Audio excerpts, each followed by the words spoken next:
Step back after the jab step, hits the three. Cade with 33 points, 8 assists. Pistons beat the Grizzlies 114-106. Here's Ja after the game.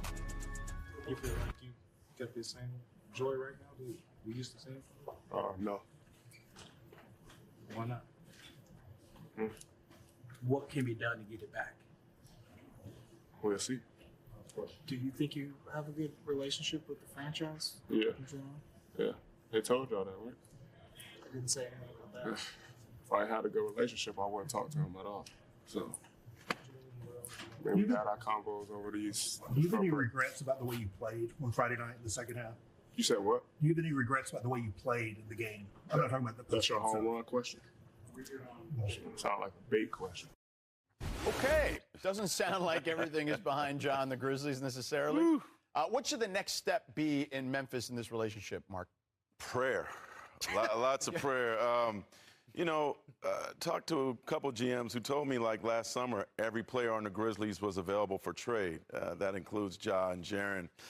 Certainly curious to me that the Orlando Magic were able to make a trade with the Grizzlies. They got Desmond Bane, which made it apparent that they could have got Ja Morant and decided not to. 40 execs I talked to today said they really have no interest in trading for him. One said it was because it's a combo of contract and off-the-court issues. Another suggested that if Ja is traded, it'll probably be a problem star for a problem star. A couple of them also said that you need the right coaching staff to have such a mercurial star as him. And I asked one current NBA coach if he would like to coach Ja Morant, and he's not. And he said, I'm not sure I'd want to. Well, I get PTSD when I hear the word joy, because I feel like a year ago we talked about Jimmy Butler and joy, and I just think we're in this constant evaluation. Teams look at the first 20 to 25 games as this evaluation period. Players rarely get traded in the month of November, and I think that's going to be the same thing as far as how we look at this Memphis team and the Ja Morant relationship, and we're basically at a crossroads as far as the team and the player. You have to pick between the player and the coach. Right. Are we going well, you just fired a coach 6 months ago. I mean, you're going to do that again here? Is this going to be a Ja thing, though? Do you see him possibly being put aside like Jimmy was with the Heat? I don't think so. I mean, I think the body of work, what he does on the court, I thought the effort was a little bit better last night, 18 and 10 here.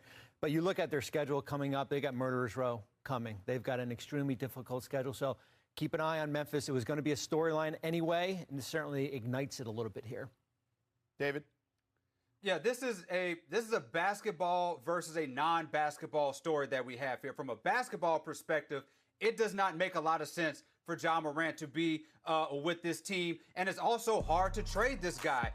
You're looking at a guy who should be entering his prime, who is worse at most of the things that you wanted him to be good at: finishing around the basket, drawing fouls, leading an offense, staying healthy. These are things that you're worried about in keeping him and also worried about in trading him. Add in the fact of what this dude actually means to the city of Memphis, the infrastructure, what they have built around Ja Morant as a spectacle, how little the tickets cost last night to get into a game at the current state of the Grizzlies. And you have a situation where the Grizzlies and Ja Morant kind of have to figure this thing out somehow. So when Bobby says you got this 20 games thing, I mean, these are crucial 20 games. We have to figure out what you're going to do with this dude in the future. But it's hard for me to imagine outside of basketball how you can move this dude. Yeah, it'll be certainly something to keep an eye on, as we like to say.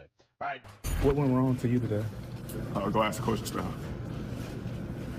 Do you feel like, there was anything you could do differently, I guess? You ask them. They had a whole spiel in here, so. From the outside, and the outside may be wrong, but from the outside, it didn't look like you had your usual energy tonight. Go ask the coaching staff why. Okay. You feel like you should play more? Go ask the coaching staff. Should I play more or not? What could have been done? What could have been done different to get a different outcome, other than asking the coaching staff?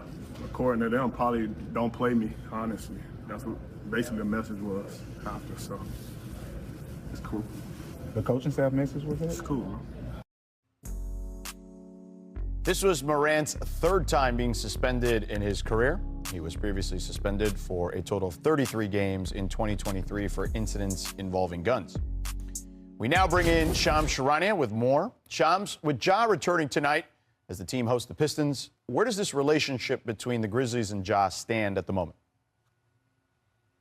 As it stands right now, George, both Ja Morant and the Grizzlies head coach Tuomas Isalo want to move on. They want to move past this. Ja Morant will be in the lineup tonight against the Pistons at home on this back-to-back. But there's no doubt that both of these sides, player and coach, are going to have to navigate a level of tension here.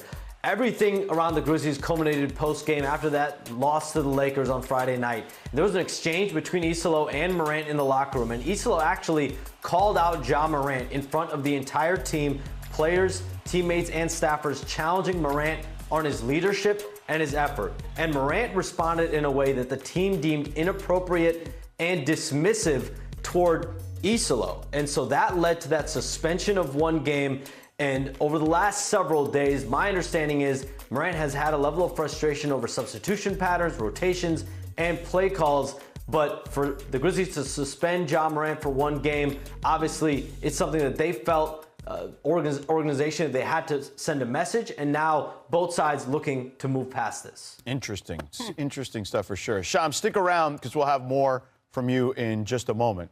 All right, let's stick with Ja here. He'll be back, as we heard earlier, that tonight, and the Grizzlies host the Pistons. So, Bobby, how does Memphis move forward here with Ja? Well, they're going to have to. I mean, here's a player that's got 3 years left on their contract. I thought going into this season, both sides were kind of at a crossroads here. Remember, this was a player who was your face of the franchise. We had him back in 2022. Future power rankings, what we do, number one. Right. This was the future looked so bright in Memphis. It starts with availability, of course, him being healthy. He is right now, except for that suspension. He's shooting 15% from the three-point line. Yikes. Over in that Laker game here. But for both sides to move on, they're going to need each other, right? Like, for what happened Friday night, he basically he pouted the second half of the game. He pouted when he didn't get in the game, and he certainly took himself off the court towards the end there. They're going to need each other. Even if we get to a point where Ja Morant says, I don't want to be here anymore, his trade value can't plummet to the point where it is right now. It's been a bad tune on Beale Street since training camp. Ja didn't play in the preseason. Jaren didn't play in training camp, and he played in 2 preseason games. So then Coach Isalo also brings in 3 new assistants. Right. And they're trying to get their offense together. And then you got a ton of young guys there, right? Mm-hmm. So then the season starts, and they're used to Ja and Jaren. They like playing together. Last season, they played 21 minutes per game together. So far this season, less than 15 minutes per game. So when Jaren comes out and comes back in, Ja comes out. And they're both stuck in that second group that they're playing in with a bunch of young guys. So that's where I think the frustration is for Ja and Jaren. And I think Jaren, from what I hear, is equally as frustrated. And then obviously it blew up. And so now you got this new coach trying to get things together. And then he says the organization made a decision that's aligning with our standards. I don't know. I'm curious to see what Ja says before or after the game tonight. But it's going to be tough to get on the same page. And one quick thing, Zach Edey's been out. Right, so they don't have that guy, pick and roll. It's just a tough roster to succeed with. They made a coaching change at the end of last season to empower Isalo. Okay, they brought him over. He coached Paris basketball. He was running some very creative offensive sets, and Zach Kleiman, the GM there, really believed in him. He was supposed to run the offense last year. They had Taylor Jenkins was the head coach, and there was another man named Noah LaRoche who ran player development, but he was also kind of running the They ran like a read and react system. So there was a little bit of too many cooks in the kitchen, and they fired Taylor Jenkins and LaRoche because they wanted Isalo to run his stuff. And so he has been empowered. That was the point of the coaching change, and that's what they're doing here is backing this guy. But to me, when you're a new head coach in this league, a lot of the stuff he's running is a little different. It's very creative, and people like the stuff that he is running, but you got to get buy-in. And it's one thing for young players to buy in because this is what their job is, but it's another thing to get superstars to buy in, and clearly that's not what's happening so far. Yeah, it's more egalitarian and less isolation or pick and roll heavy. But all right. Hey, what's up, guys? This is Jag from Jaggy Sports. Man, things are getting real messy down in Memphis. Over the weekend, Ja Morant was suspended 1 game for what the team called conduct detrimental. And apparently, it all went down after that loss to the Lakers. Ja and the new head coach, Tuomas Isola, got into a heated exchange in the locker room. Now, reports say the coach called Ja out in front of the whole team, questioned his leadership and effort, and Ja didn't take that too well. He clapped back in a way the Grizzlies thought crossed the line, and boom, 1-game suspension. Ja was already frustrated about his playing time, the rotations, and not getting the ball in key moments.